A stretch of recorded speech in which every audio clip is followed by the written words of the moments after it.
আল্লাহু আকবার,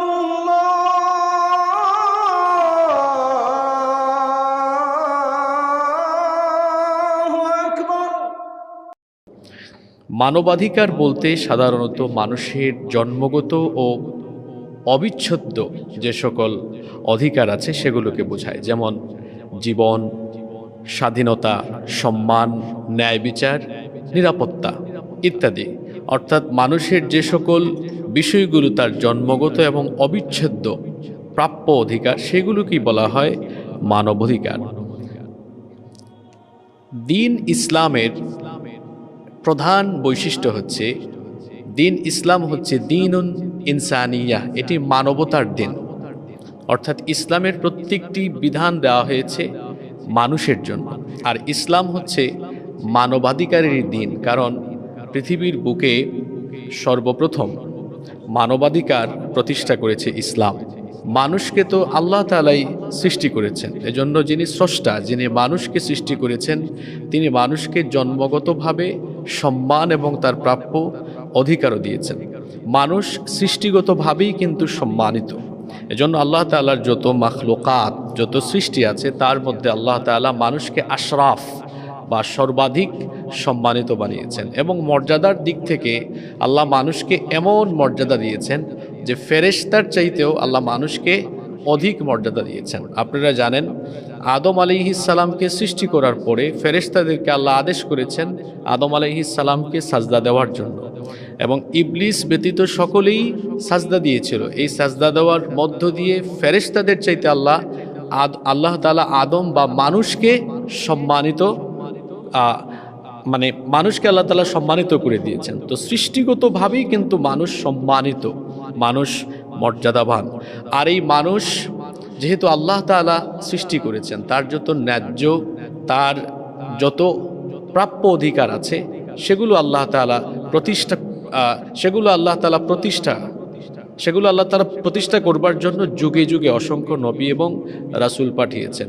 এবং এই নবী রাসূল আগমনের ধারাবাহিকতা বন্ধ হয়েছে আমাদের প্রিয় নবী, আখেরি নবী মুহাম্মদুর রাসূলুল্লাহ সাল্লাল্লাহু আলাইহি ওয়াসাল্লামকে পাঠানোর মধ্য দিয়ে। তিনিই মানবাধিকার এই পৃথিবীতে প্রতিষ্ঠা করে গিয়েছেন। আল্লাহ তাআলা তার মাধ্যমেই মানবাধিকারকে পরিপূর্ণতা দান করে দিয়েছেন। সম্মানিত উপস্থিতি, মানবাধিকার প্রতিষ্ঠায় ইসলাম কি কি ফর্মুলা পেশ করেছে, আমি এই বিষয়ের উপরে টোটাল 15টি পয়েন্ট আপনাদের সামনে উল্লেখ করব ইনশাআল্লাহ বিইذنিল্লাহ। তার মধ্যে প্রথম পয়েন্টটি হচ্ছে, মানবাধিকার প্রতিষ্ঠার জন্য ইসলাম সর্বপ্রথম মানুষের জীবনের অধিকার এবং নিরাপত্তা প্রদান করেছে। প্রত্যেক মানুষের প্রাণ সংরক্ষণ ইসলামের দৃষ্টিতে এটা সর্বোচ্চ দায়িত্ব। পৃথিবীতে সুন্দরভাবে, সুষ্ঠুভাবে বেঁচে থাকার জন্য ইসলাম পূর্ণ গ্যারান্টি দিয়েছে। আর ইসলামের দৃষ্টিতে মানুষের জীবন হলো মহামূল্যবান। একজন মানুষের জীবনের মূল্য কত বেশি দেখেন। আব্দুল্লাহ ইবনে আমর রাদিয়াল্লাহু আনহুমা থেকে হাদিস এসেছে, তিনি বলছেন, রাআইতু রাসূলুল্লাহি সাল্লাল্লাহু আলাইহি ওয়াসাল্লাম ইয়াতুফু বিল কাবা। তিনি বলছেন, আমি রাসূল করিম সাল্লাল্লাহু আলাইহি ওয়াসাল্লামকে কাবা ঘর তাওয়াফ করতে দেখলাম। ওয়ায়াকুল, এবং তিনি বলছিলেন, মা আতয়াবাকি ওয়া আতয়াবা রিহাকি মা আযমাকি ওয়া আযমা হুরমাতাকি। অর্থাৎ, হে কাবা, কতই না উত্তম তুমি, কতই না আকর্ষণীয় তোমার খুশবু, কতই না উচ্চ মর্যাদা তোমার, কতই না সম্মান তোমার। ওয়াল্লাযী নাফসু মুহাম্মাদুন বিয়াদিহি লাহুরমাতুল মুমিনি আযমু ইনদাল্লাহি হুরমাতুম মিনকি মালিহি ওয়া দামিহি ওয়া আন নাযুন্নু বিহি ইল্লা খায়রা। অর্থাৎ, সেই সত্তার শপথ যার হাতে আমার প্রাণ, যার হাতে মুহাম্মাদের প্রাণ, আল্লাহর নিকট মুমিন ব্যক্তির জানমাল ও ইজ্জতের মর্যাদা তুমি কাবা শরীফের চাইতে অনেক বেশি। তার মানে হচ্ছে, একজন মানুষের জীবনের মূল্য আল্লাহর ঘর পবিত্র কাবা শরীফের চাইতেও আরো বেশি। তাহলে মানুষের জীবনের নিরাপত্তার ব্যাপারে ইসলাম কি কথা বলেছে দেখেন। একজন মানুষের জীবনের মূল্য আল্লাহর কাছে কাবা শরীফের চাইতে অনেক বেশি। আবার তিরমিজি, নাসাই, ইবনু মাজাহ শরীফে একটি হাদিস বর্ণিত হয়েছে। আল্লাহ রাসূল বলেছেন, লাজাওয়ালুদ দুনিয়া আহওয়ানু আলাল্লাহি মিন কতলি রাজুলিন মুসলিম। আল্লাহ তাআলার নিকট পুরো বিশ্ব ধ্বংস হয়ে যাওয়া অধিকতর সহজ একজন মুসলিম হত্যা অপেক্ষা। অর্থাৎ দুনিয়ার সকল সম্পদের চাইতে একজন মানুষের জীবনের মূল্য আল্লাহর কাছে অনেক বেশি। দুনিয়ার সকল সম্পদের চাইতেও একজন মানুষের জীবনের মূল্য অনেক বেশি। সেই মানুষের রক্ত ঝরানোকে আল্লাহ তাআলা হারাম করে দিয়েছেন। এজন্য আল্লাহ রাসূল বিদায় হজের ভাষণে বলেছিলেন, আইয়ুহান নাস, হে মানব জাতি, ইন্না দিমাআকুম ওয়া আমওয়ালাকুম হারামুন আলাইকুম কা হুরমাতি ইয়াউমিকুম হাদা ফি শাহরিকুম হাদা ফি বালাদিকুম হাদা। অর্থাৎ হে মানব জাতি, নিশ্চয়ই তোমাদের রক্ত ও মাল সম্পদ তোমাদের পরস্পরের উপরে হারাম, যেমনিভাবে আজকের এই দিন, আজকের এই মাস, এই শহর তোমাদের জন্য হারাম। যেই মানুষের জীবনের মর্যাদা আল্লাহর কাছে এত বেশি, সেই মানুষের রক্ত ঝরানোকেও ইসলাম হারাম করে দিয়েছে এবং এ ব্যাপারে সতর্কবার্তা দেওয়া হয়েছে। বুখারী, মুসলিম, ইবনু মাজাহ শরীফে এই হাদিসটি বর্ণিত হয়েছে। আল্লাহর নবী বলেছেন, আউয়ালু মা ইউকদা বাইনান নাসি ইয়াউমাল কিয়ামাতি ফিদ দিমা। কিয়ামতের দিন মানবাধিকার সম্পর্কিত সর্বপ্রথম হিসাব হবে রক্তের। কিয়ামতের দিন হিসাব হবে কিন্তু দুই ধরনের। এক ধরনের হিসাব হচ্ছে সরাসরি আল্লাহর সাথে সংশ্লিষ্ট, যেটাকে বলা হয় হাক্কুল্লাহ। আর আরেক ধরনের হিসাব যেটা মানুষের সাথে সম্পর্কিত, যেটাকে বলা হয় হাক্কুল ইবাদ, বান্দার হক। তো বান্দার হক বা মানবাধিকার সম্পর্কিত হিসাব শুরুই হবে রক্তের হিসাব দিয়ে। আপনি অন্যায়ভাবে কোনো মানুষের রক্ত ঝরালে তার হিসাব সর্বপ্রথম নেওয়া হবে। যেই মানুষের জীবনের মূল্য এত বেশি, সেই মানুষকে অন্যায়ভাবে হত্যা করতেও নিষেধ করা হয়েছে এবং অন্যায়ভাবে কোনো নিরপরাধ মানুষকে হত্যা করা হারাম করে দেওয়া হয়েছে। আল্লাহ তাআলা সূরা মাঈদার ৩২ নম্বর আয়াতের মধ্যে বলেছেন, মান কাতালা নাফসান বিগাইরি নাফসিন আও ফাসাদিন ফিল আরদ ফাকাআন্নামা কাতালান নাসা জামিআ ইলা আখিরিল আয়া। আল্লাহ তাআলা বলছেন যে ব্যক্তি অন্যায়ভাবে নিরপরাধ কোনো মানুষকে হত্যা করলো, সে যেন তামাম দুনিয়ার, পুরো দুনিয়ার সকল মানুষকেই হত্যা করলো। তার মানে আল্লাহর কাছে একজন মানুষের জীবন বাঁচানো এটা এমন যে, এজন্য পরের অংশে আল্লাহ বলেছেন, ওমান আহইয়াহা ফাকাআন্নামা আহইয়ান নাসা জামিআ, যে একজন মানুষের জীবন বাঁচালো সে যেন তামাম দুনিয়ার সকল মানুষেরই জীবন বাঁচিয়ে দিল। এই জীবনের মূল্য ইসলামে এত বেশি। আল্লাহ তাআলাই তো হচ্ছেন মানুষের জীবনদাতা। এই জন্য মানুষের জীবনের নিরাপত্তায় তিনি কিসাসের বিধান দিয়েছেন, যাতে করে অন্যায়ভাবে কেউ কারো জীবন নিতে না পারে। এই কিসাসের বিধান আল্লাহ এজন্যই দিয়েছেন যে জীবনের মালিক, যে জীবনদাতা আল্লাহ, আমার আপনার জীবনদাতা তো হচ্ছেন আল্লাহ। আল্লাহর দেওয়া এই জীবন যেন অন্যায়ভাবে কেউ কেড়ে নিতে না পারে, এজন্য আল্লাহ তাআলা কিসাসের বিধান দিয়েছেন। যারা ইসলামী শরিয়ার কল্যাণকর দিকগুলো জানে না বা মাকাসিদের শরিয়া জানে না, এরা কিসাসের আইনকে বর্বর আইন মনে করে। অথচ আল্লাহ তাআলা বলছেন, ওয়ালাকুম ফিল কিসাসি হায়াতুন ইয়া উলিল আলবাব। এই কিসাসের ভেতরেই তোমাদের জন্য জীবন রয়েছে। এই যে সাম্প্রতিককালে আমরা আমাদের দেশেও অনেকগুলো হত্যাকাণ্ড দেখেছি, দেশের প্রচলিত ধারায় বা মানুষের তৈরি করা আইনে বিচার ফয়সালা হচ্ছে বিধায় আপনি দেখুন, স্বাধীনতা পরবর্তী ৫৪ বছর হয়ে গিয়েছে, হত্যাকাণ্ড বা খুনের বিচার কিন্তু প্রচলিত ধারায় হচ্ছে। এজন্য খুনের সংখ্যা দিন দিন কমছে না। কিন্তু আল্লাহর দেওয়া কিসাসের ভিত্তিতে যদি এই সকল হত্যাকাণ্ডের বিচার হয়, আপনি দেখবেন যে একটা বিচার যখন মানুষ তার চোখের সামনে অবলোকন করবে, তখন সমাজ থেকে এই সকল অপরাধ বা খুনের সংখ্যা এটা কিন্তু ক্রমান্বয়ে হ্রাস পাবে।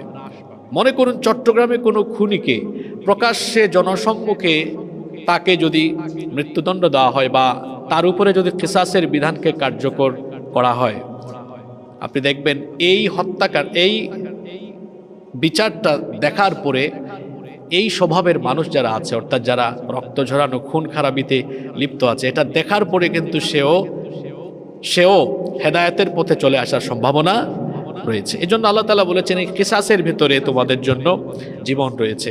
তো মানবাধিকার প্রতিষ্ঠার জন্য ইসলাম সর্বপ্রথম যে নীতিমালা দিয়েছে, মানুষের যে জীবন আছে এই জীবনের অধিকার এবং নিরাপত্তা ইসলাম নিশ্চিত করেছে। নাম্বার 2, 2 নাম্বার, ইসলাম প্রত্যেকটি মানুষের সম্পদের অধিকার রক্ষার নিশ্চয়তা দিয়েছে। হালাল উপায়ে অর্জিত আপনার যে সম্পদ আছে সেই সম্পদের ব্যক্তিগত মালিকানা আপনার। এই সম্পদ অন্যায়ভাবে কেউ যেন কেড়ে না নেয়, একজনের সম্পদ আরেকজন যেন অন্যায়ভাবে হস্তগত না করে, আত্মসাৎ না করে, এ ব্যাপারে নির্দেশনা দেওয়া হয়েছে। আল্লাহ তাআলা কোরআনুল কারীমের সূরাতু আন-নিসা এর 29 নম্বর আয়াত থেকে বলছেন, ইয়া আইয়ুহাল্লাযীনা আমানু লা তাকুলু আমওয়ালাকুম বাইনাকুম বিল বাতিল ইল্লা আন তাকুনা তিজারাতান আন তারাদিম মিনকুম। অর্থাৎ হে ঈমানদারেরা, তোমরা অন্যায়ভাবে একজন আরেকজনের সম্পদকে আত্মসাৎ করো না, একজন আরেকজনের সম্পদকে গ্রাস করো না। আবার সম্পদের অধিকার রক্ষায় ইয়াতিমকেও গুরুত্ব দেওয়া হয়েছে। আমরা অনেক সময় দেখি আমাদের সমাজে ইয়াতিমদের সম্পদ, যাদের গায়ে জোর আছে, শক্তি আছে, তারা ইয়াতিমের সম্পদ আত্মসাৎ করে গ্রাস করে ফেলে। আল্লাহ তাআলা কোরআনে কারীমে সূরা নিসা এর 10 নম্বর আয়াতে বলেছেন, ইন্নাল্লাযীনা ইয়াকুলুনা আমওয়ালাল ইয়াতামা যুলমান ইন্নামা ইয়াকুলুনা ফি বুতুনিহিম নারা। নিশ্চয়ই যারা ইয়াতিমের মাল অন্যায়ভাবে জুলুমবশত খেয়ে ফেলে, তারা যেন তাদের পেটের মধ্যে জাহান্নামের আগুন ভক্ষণ করে ফেলেছে। আর অন্যায়ভাবে শুধু ইয়াতিমের মাল নয়, অন্যায়ভাবে যদি কেউ অন্য কারো যে কোনো সম্পদও আত্মসাৎ করে, এ ব্যাপারে কঠোর সতর্কবার্তা দেওয়া হয়েছে।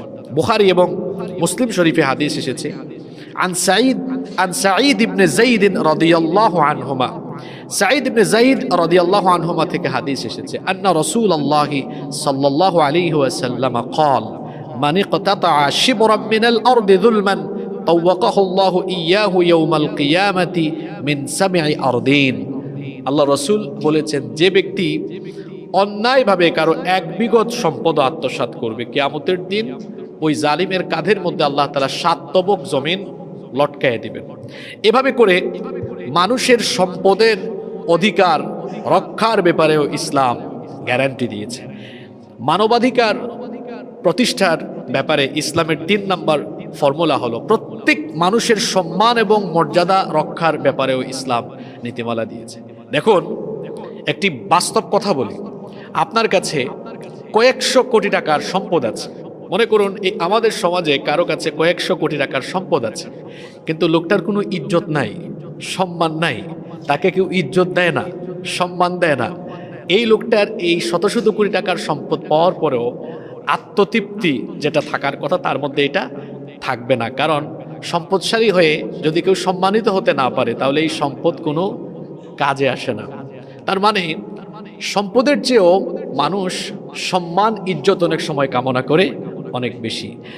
তো মানুষের এই সম্মান এবং মর্যাদা রক্ষার ব্যাপারেও ইসলাম নীতিমালা পেশ করেছে। এজন্য কেউ যেন কারো সম্মান, কেউ যেন কারো মান সম্মান মর্যাদা নষ্ট করতে না পারে, কোরআনে কারীমের বিভিন্ন জায়গায় এ ব্যাপারে নির্দেশনা দেওয়া হয়েছে। কারো গীবত করা, কাউকে মিথ্যা অপবাদ দেওয়া, কাউকে নিয়ে ঠাট্টা করা, উপহাস করা, এগুলো সব নিষিদ্ধ করে দেওয়া হয়েছে।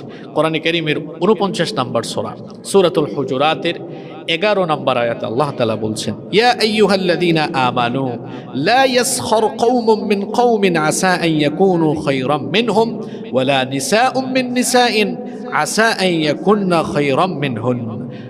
হে ঈমানদারেরা, তোমাদের কেউ যেন অন্য কাউকে নিয়ে উপহাস না করে, হতে পারে সে তার থেকে উত্তম। আবার কোনো নারীও যেন কোনো নারীকে নিয়ে ঠাট্টা বা উপহাস না করে, হতে পারে সে তাদের চেয়ে উত্তম। ওয়ালা তালমিজু আনফুসাকুম ওয়ালা তানাবাজু বিল আলকাব, ছিদ্রান্বেষণ করতে নিষেধ করা হয়েছে এবং কাউকে মন্দ নামে ডাকতে নিষেধ করা হয়েছে। আমরা কিন্তু অনেক সময় মন্দ নামে মানুষকে অনেকেই ডাকি।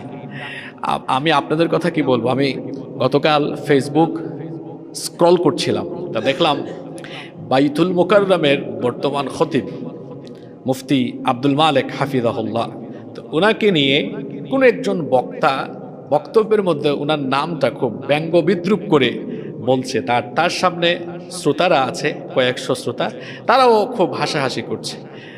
ইন্না লিল্লাহি ওয়া ইন্না ইলাইহি রাজিউন। আমি মনে মনে ভাবলাম যে এই বক্তা সে আল্লাহর কোরআন পড়ে শিখলই বা কি, আর তার সামনে যে এত শ্রোতা, এত অডিয়েন্স, এরাই বুঝলো বা কি। কারণ কোরআনে কারীমে তো অন্য কাউকে মন্দ নামে ডাকতে নিষেধ করা হয়েছে। আমাদের মধ্যে এই চর্চা দেখবেন সমাজে আছে, মনে করেন কারো নাম খুব সুন্দর আবুল কালাম, তো একজন ব্যঙ্গ করে ডাকছে কালাম্যা, তার নাম আছে আব্দুল সালাম, ডাকতেছে সালাম্যা বাদাম্যা। এই যে এরকম নাম ব্যঙ্গ বিদ্রুপ করে কিংবা নাম বিকৃত করে ডাকা, এটা কোরআনে কারীমে নিষেধ করা হয়েছে। সুবহানাল্লাহ। ইসলাম দেখেন মানবাধিকার প্রতিষ্ঠায় কোনো একটা বিষয় কিন্তু ছাড় দেয় নাই। আপনি একজন মানুষকে মন্দ নামেও ডাকতে পারবেন না। ওয়ালা তানাবাজু বিল আলকাব, কাউকে মন্দ নামে ডেকো না। বিসাল ইসমুল ফুসুকু বাদাল ঈমান, ঈমান আনার পরে কাউকে মন্দ নামে ডাকা এটা ফাসিকি, এটা অপরাধ।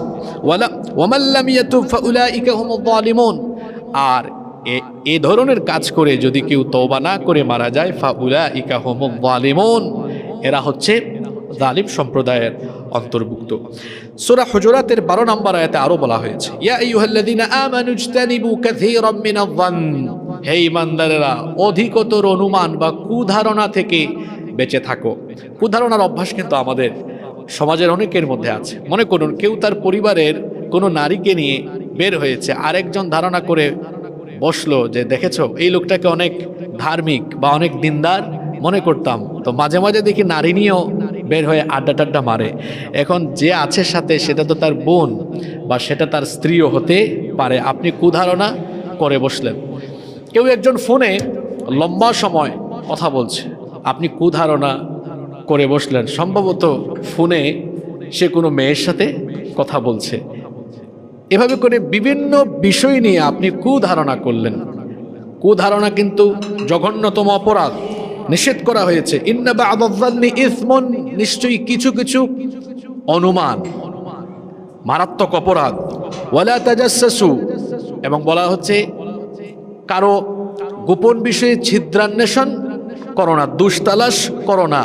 ওয়ালা ইয়াগতাব বা'দুকুম বা'দা, এবং একে অপরের গীবত করো না। আইয়ুহিব্বু আহাদুকুম আন ইয়াকুলা লাহমা আখিহি মাইতান ফাকারিহতুমু, তোমাদের কেউ কি এমন আছে যে তার মরা ভাইয়ের গোশত খাওয়া পছন্দ করবে? অর্থাৎ গীবতকে মরা ভাইয়ের গোশত খাওয়ার সাথে তুলনা করা হয়েছে। আপনি দেখুন এই দুইটা আয়াতের ভিতরে কতগুলো দিক নির্দেশনা বা দৃষ্টিভঙ্গি দেওয়া হলো। বলা হচ্ছে কাউকে নিয়ে উপহাস করা যাবে না, কাউকে মন্দ নামে ডাকা যাবে না, কারো ব্যাপারে কুধারণা করা যাবে না, ছিদ্রান্বেষণ করা যাবে না। ছিদ্রান্বেষণে বাঙালি জাতি খুব এগিয়ে আছে, অন্যদের থেকে খুব এগিয়ে আছে। আমরা নিজের কাজ যতটা না করি, অন্যের ব্যাপারে আলোচনা সমালোচনা করতে আমরা সবচেয়ে বেশি পছন্দ করি। আমরা নিজের কাজ খুব কমই করি। আমাদের সমাজে দেখবেন অনেক মানুষ আছে, সে নিজের কাজ নিয়ে যতটা না ব্যস্ত থাকে, অন্য মানুষকে নিয়ে আলোচনা সমালোচনায় তার চেয়ে বেশি ব্যস্ত থাকে। এরকম আছে না? এটা পুরুষের মধ্যে ওই স্বভাব আছে, নারীদের মধ্যে ওই স্বভাব আছে। তো এই ধরনের স্বভাব থেকে আল্লাহ আমাদেরকে হেফাজত করেন। তো ইসলাম মানবাধিকার প্রতিষ্ঠায় কেমন নীতিমালা পেশ করেছে দেখেন, যে মানুষের সম্মান এবং মর্যাদার রক্ষার ব্যাপারেও ইসলাম নীতিমালা দিয়েছে। নাম্বার 4, 4 নাম্বার, পারিবারিক জীবনে নিরাপত্তার অধিকারও ইসলাম দিয়েছে। আমরা এখানে যারা এসেছি প্রত্যেকেই কিন্তু কোনো না কোনো পরিবারের সদস্য, আর এই পরিবারকে বা আমাদের বাড়িকে, গৃহকে ইসলাম এমনভাবে নিরাপত্তা দিয়েছে। দেখুন, ঘরের 4 দেওয়ালকে একটা সুরক্ষিত দুর্গের মর্যাদা দেওয়া হয়েছে, যেখানে হস্তক্ষেপ করার কোনো অধিকার কারো নেই। এ ব্যাপারে কোরআনে কারীমের নীতিমালা তাহলে কি? আল্লাহ তাআলা বলছেন, ইয়া আইয়ুহাল্লাযীনা আমানু লা তাদখুলু বুয়ুতান গায়রা বুয়ুতিকুম হাত্তা তাস্তানিসু ওয়া তুসাল্লিমু আলা আহলিহা যালিকুম খায়রুল লাকুম লাআল্লাকুম তাযাক্কারুন। হে ঈমানদারগণ, তোমরা নিজেদের বাড়ি ব্যতীত অন্যের বাড়িতে অনুমতি না নিয়ে প্রবেশ করো না এবং সালাম না দিয়ে প্রবেশ করো না। বলা হচ্ছে যে পারমিশন নিয়ে, অনুমতি নিয়ে কারো বাড়িতে প্রবেশ করো। দেখুন, ওই যে একটু আগে আমি একটা কথা বললাম যে ঘরের চার দেয়ালকে সুরক্ষিত দুর্গের মর্যাদা ইসলাম দিয়েছে। সুরক্ষিত দুর্গের মর্যাদা দেওয়া হয়েছে। আপনি কারো বাড়িতে ঢুকতেই পারবেন না তার পারমিশন ছাড়া। এজন্য আমি বিভিন্ন জায়গায় বলি যে ইসলাম প্রতিষ্ঠা হলে, ইসলাম থাকলে পরে প্রত্যেক জনগণ, প্রত্যেক নাগরিক তার যে নাগরিক অধিকার এটা 100% পাবে। আপনি দেখুন, আমরা বিভিন্ন সময় দেখেছি রাষ্ট্রযন্ত্র অনেকের বাড়িতে ঢুকে গিয়েছে, তার পারমিশন ছাড়া ঢুকেছে, তার করে নারীদের সাথে পর্যন্ত আজে বাজে আচরণ করেছে। এ ধরনের চিত্র কি বাংলাদেশে আমরা দেখিনি? মানুষের তৈরি করা প্রতিষ্ঠার, মানুষের তৈরি করা আইন, মানুষের রচনা করা আইন যেখানে থাকে সেই সমাজের চিত্র এরকমই হয়ে থাকে। দেখুন এরপরে আল্লাহ কি বলছেন, فإن لم تجدوا فيها أحدا فلا تدخلوها حتى يؤذن لكم। যদি বাড়িতে কাউকে না পাও তাহলে ততক্ষণ পর্যন্ত তাতে প্রবেশ করবে না যতক্ষণ না অনুমতি দেওয়া হয়। وإن قيل لكم ارجعوا, আর যদি বলা হয় ফিরে যাও, ফারজিউ, তাহলে তোমরা ফিরে যাবে। স্বয়ং নবী করিম সাল্লাল্লাহু আলাইহি ওয়াসাল্লাম তিনি যখন বাড়িতে প্রবেশ করতেন আওয়াজ দিয়ে, দরজা খটখট আওয়াজ করে বাড়িতে ঢুকতেন, যাতে করে বাড়িতে যে নারীরা আছেন তারা যেন ঘরে ঢোকার আগেই সতর্ক হয়ে যেতে পারে। একজন সাহাবী নবীজিকে বলেছিলেন, আমি কি আমার মায়ের ঘরেও অনুমতি নিয়ে ঢুকবো নাকি? আল্লাহ রসুল তখন বললেন, হ্যাঁ অবশ্যই তুমি তোমার মায়ের ঘরেও অনুমতি নিয়ে ঢুকবে, কারণ তুমি কি তোমার মাকে উলঙ্গ অবস্থায় দেখতে চাও? অর্থাৎ রুমের মধ্যে, কক্ষের মধ্যে তো একজন মানুষ সে তার রুমে যে কোনো রকম থাকতে পারে, এজন্য অনুমতি চাইতে বলা হয়েছে। অনুরূপভাবে ঘরের অভ্যন্তরে উকি মেরে তাকানো নিষেধ করা হয়েছে। নবী করিম সাল্লাল্লাহু আলাইহি ওয়াসাল্লাম বলছেন যে কেউ কারো ঘরের অভ্যন্তরে উকি মেরে তাকালে তার চক্ষুকে ক্ষতবিক্ষত করে দাও। উকি মেরে তাকাতে নিষেধ করা হয়েছে। দেখুন ঘরের চার দেওয়ালকে ইসলাম সুরক্ষিত দুর্গের মর্যাদা দিয়েছে। পারমিশন ছাড়া ঢোকা যাবে না, কারো ঘরে গিয়ে উকি ঝুঁকি করা যাবে না। এগুলো কিন্তু গ্রামে গঞ্জে অনেক বেশি আছে। অনেকে রাস্তাঘাটে যায়, তারপর বাড়ির মধ্যে একটু উকি ঝুঁকি মারে। আল্লাহ রসুল বলেছেন এরকম উকি ঝুঁকি মারলে তার চক্ষুকে তোমরা ক্ষতবিক্ষত করে দাও, নিষেধ করা হয়েছে। আল্লাহ রসুল আরো বলেছেন যে এর কোনো বিচার নাই, এমনকি অন্যের চিঠিপত্র পড়া কিংবা পড়ার সময় সেদিকে গভীর মনোযোগী হয়ে তাকাতে নিষেধ করা হয়েছে। আপনার পাশে একজনের মেসেঞ্জারে হোয়াটসঅ্যাপে টেক্সট আসছে, কিছু মানুষের খাসলত তেমন আছে, সে নিজে একটু আর চোখে তাকায় দেখে কি টেক্সট আসছে। অথবা আপনার কাছে একটা চিঠি দেওয়া হয়েছে, অমুককে দিবেন, দেওয়ার আগে সে নিজেই পড়া আরম্ভ করে দিয়েছে। এটা অনধিকার চর্চা। এ ব্যাপারেও ইসলাম নীতিমালা দিয়েছে এবং এ ব্যাপারে এই সকল কাজকে নিষেধ করে দেওয়া হয়েছে। আল্লাহ তাআলা বলেছেন যে একজন আরেকজনের গোপনীয়তা ফাঁস করবে না, ব্যক্তিগত তথ্য উদ্ঘাটন করবে না, ছিদ্রান্বেষণ করতে যাবে না, নিষেধ করে দেওয়া হয়েছে। এবং এক হাদিসে বলা হয়েছে যে যদি কোনো ব্যক্তি তার ভাইয়ের গোপন বিষয়গুলো, যদি কোনো ব্যক্তি তার ভাইয়ের দুষ্ত্রুটিগুলোকে গোপন রেখে দেয়, কিয়ামতের দিন আল্লাহ তাআলা ওই ব্যক্তির দুষ্ত্রুটি গোপন রেখে আল্লাহ তাকে জান্নাত দিয়ে দিবেন। তো এই স্বভাব আমাদের কয়জনের আছে?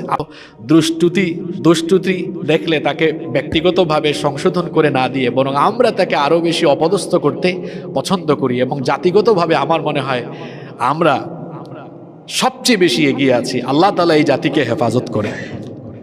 সম্মানিত উপস্থিতি, শুধু তাই নয়,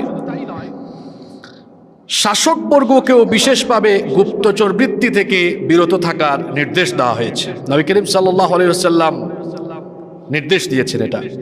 ইসলামী রাষ্ট্রে শাসক অর্থাৎ আমির হস্তক্ষেপ করার সীমারেখা কি এবং এটা কতটুকু হবে, একজন নাগরিকের ব্যাপারে ইসলামী রাষ্ট্রের শাসক যিনি হবেন তার সীমারেখাটা কতটুকু হবে, দেখুন একটা ঘটনা শুনলেই বোঝা যায়। ওমর ইবনুল খাত্তাব রাদিয়াল্লাহু আনহু তিনি রাতের বেলা প্রজাদের খোঁজখবর নেওয়ার জন্য বের হতেন, এটা আপনারা সবাই জানেন। তিনি একদিন বের হয়েছেন আর এক ব্যক্তির ঘর থেকে তিনি গানের শব্দ শুনতে পেলেন। ওনার সন্দেহ তৈরি হলো। তিনি দেয়ালের উপর আরোহণ করে দেখলেন যে ওখানে কিছু সূরা মজুদ আছে এবং সাথে একজন নারী আছে। তিনি সজোরে বললেন, হে আল্লাহর দুশমন, তুই কি মনে করেছিস যে তুই নাফরমানি করতে থাকবি আর আল্লাহ সেটা ফাঁস করে দেবেন না? লোকটি তখন বলল, আমিরুল মুমিনিন, ব্যস্ত হবেন না। আমি যদি অপরাধ করে থাকি একটা, আপনি অপরাধ করেছেন তিনটা। তখন আমিরুল মুমিনিন ওমর ইবনে খাত্তাব রাদিয়াল্লাহু আনহু বললেন, আমি আবার কি অপরাধ করলাম? তুমি অপরাধ করছো, এখানে মদ্যপান করছো, গান করছো, তারপরে তোমার সাথে একজন নারী আছে, তুমি অপরাধ করছো, আর আবার আমাকে বলছো আমি অপরাধ করেছি তিনটা। কোন তিনটা অপরাধ আমি করলাম? তখন ওই লোকটি বলল, আপনি যে তিনটা অপরাধ করেছেন তার মধ্যে প্রথমটি হচ্ছে আপনি গোপন বিষয় অন্বেষণ করেছেন, যেটা নিষেধ করা হয়েছে। 2 নম্বর, আপনি যেটা করেছেন, কারো বাড়িতে ঢুকতে হলে সদর দরজা দিয়ে ঢুকতে হবে, কিন্তু আপনি সদর দরজা দিয়ে না ঢুকে আপনি দেয়াল টপকিয়ে ঢুকেছেন বা দেখেছেন, এটা আপনার দ্বিতীয় অপরাধ। আর 3 নম্বর অপরাধ হলো, কোরআনে কারিমে তো বলা হয়েছে কারো বাড়িতে ঢুকতে হলে পারমিশন নিতে হবে, আপনি অনুমতি নেন নাই, পারমিশন ছাড়া ঢুকেছেন। আমাদের দেশে যদি কমিশনারকেও কেউ এই কথা বলে তো জিব্বা টেনে ধরবে, এত বড় কথা, আমি কমিশনারকে তুমি আবার এত কিছু বলো। কিন্তু দেখেন, অর্ধ পৃথিবীর শাসনকর্তা ওমর ইবনুল খাত্তাব রাদিয়াল্লাহু আনহুর সামনে দাঁড়িয়ে এই লোকটা এমন কথা বলেছে। ওমর রাদিয়াল্লাহু আনহুকে আমরা খুব গরম মেজাজের মানুষ জানি, কিন্তু রাষ্ট্র পরিচালনায় তিনি কত বিচক্ষণতার পরিচয় দিয়েছেন দেখেন, এবং তাকওয়া, আল্লাহর ভয় তার অন্তরে কতটা ছিল দেখেন। এই লোকটা যখন এই তিনটা অপরাধের কথা বলল, ওমর ইবনুল খাত্তাব রাদিয়াল্লাহু আনহু তখন চুপচাপ হয়ে গেলেন। এরপরে তার বিরুদ্ধে কোনো ব্যবস্থা গ্রহণ করলেন না, কিন্তু তার নিকট থেকে সৎপথ অবলম্বনের প্রতিশ্রুতি গ্রহণ করলেন। দেখুন, এইভাবে করে মানুষের ব্যক্তিগত এবং পারিবারিক জীবনে আমরা যেটাকে বলি যে প্রত্যেকের একটা সিকিউরিটি থাকা দরকার, এটাও ইসলাম প্রদান করেছে। 6 নম্বর, নির্দোষ ব্যক্তিকেও ইসলাম নিরাপত্তার অধিকার দিয়েছে। অর্থাৎ একজন নির্দোষ ব্যক্তি আরেকজনের অপরাধের জন্য তার উপরে দায় চাপিয়ে তাকে কষ্ট দেওয়া যাবে না। একজনের কার্যকলাপের জন্য আরেকজনকে দায়ী করা যাবে না। ইসলামী রাষ্ট্রে একজন নাগরিকের এই অধিকার রয়েছে, তাকে আরেকজনের অপরাধের জন্য দোষী সাব্যস্ত করে পাকড়াও করা যাবে না। আল্লাহ তাআলা এ ব্যাপারে কোরআনে কারীমে সূরা আনআমের 164 নম্বর আয়াতে বলেছেন, ওয়ালা তাকসিবু কুল্লু নাফসিন ইল্লা আলাইহা ওয়ালা তাজিরু ওয়াজিরাতুম ওয়িজরা উখরা। অর্থাৎ প্রত্যেক ব্যক্তি যা অর্জন করে সে তো তার নিজের জন্যই, কেউ কারো বোঝা বহন করবে না। একজনের অপরাধের জন্য, মনে করেন তার পিতা অপরাধ করেছে, তাই বলে পিতার অপরাধের কারণে পুত্রকে দায়ী করা যাবে না, মায়ের অপরাধের কারণে তার সন্তানকে দায়ী করা যাবে না, ভাইয়ের অপরাধের কারণে তার আরেক ভাইকে গ্রেফতার করা যাবে না। বাংলাদেশে আপনারা কি দেখেছেন গত কয়েক বছরে? হ্যাঁ, একজন অপরাধ করলে ওই মানসিকতার আরেকজন হলে মামলা কিন্তু সেও খায়, তাকেও রেহাই দেওয়া হয় না। এমনকি ওই মানসিকতার না হলেও চলে। আপনি যদি একটু সত্য কথা বলেন, দেখা যেত যে বাস পুড়াইছে একজন, মামলা খাইছে আরেকজন।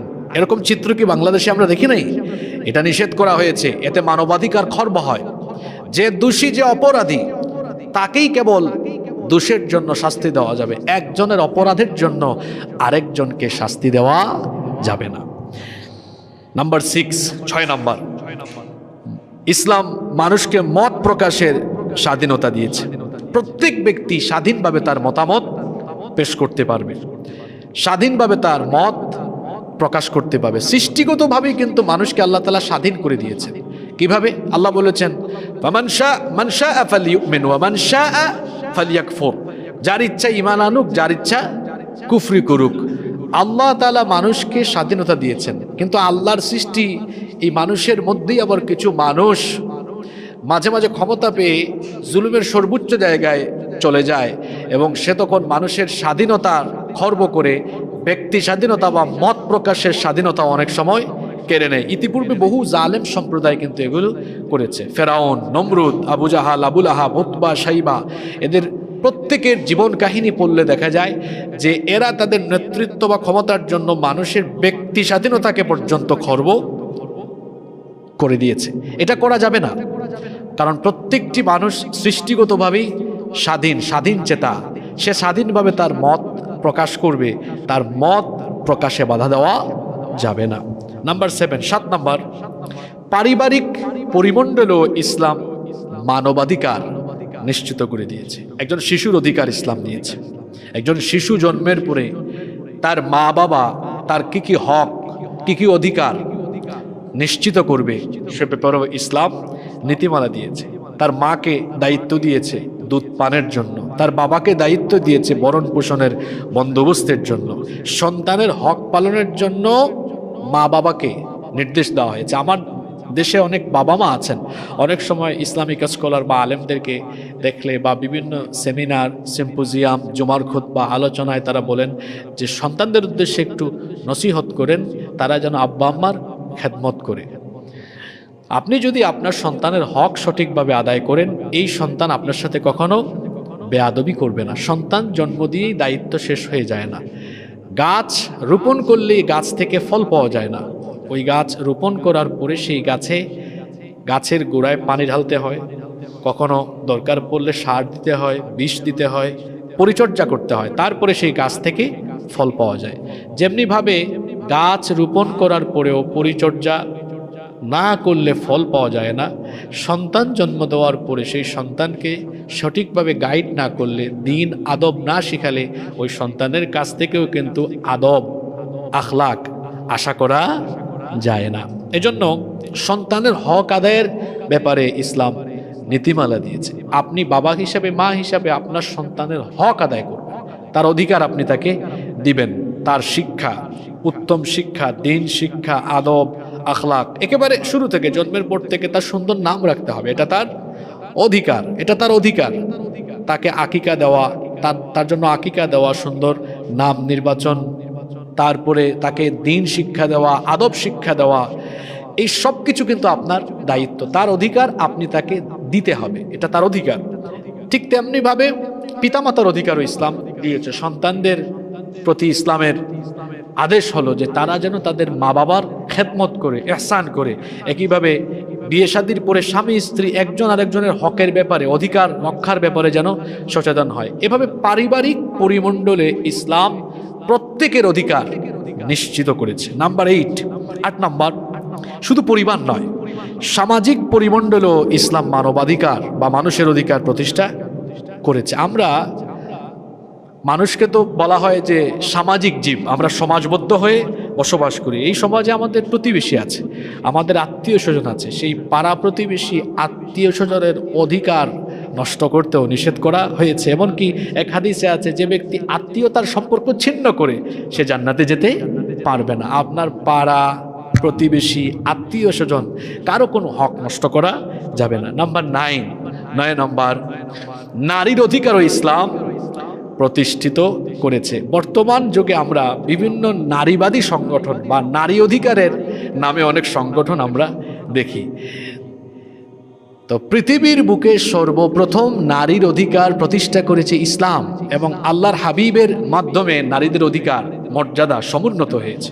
আপনারা জানেন, জাহেলি যুগে কন্যা সন্তান জন্ম নিলেই এটাকে তারা অপমানকর মনে করে জীবিত কন্যাদেরকে তারা কবর দিয়ে দিত, দাফন করে ফেলত।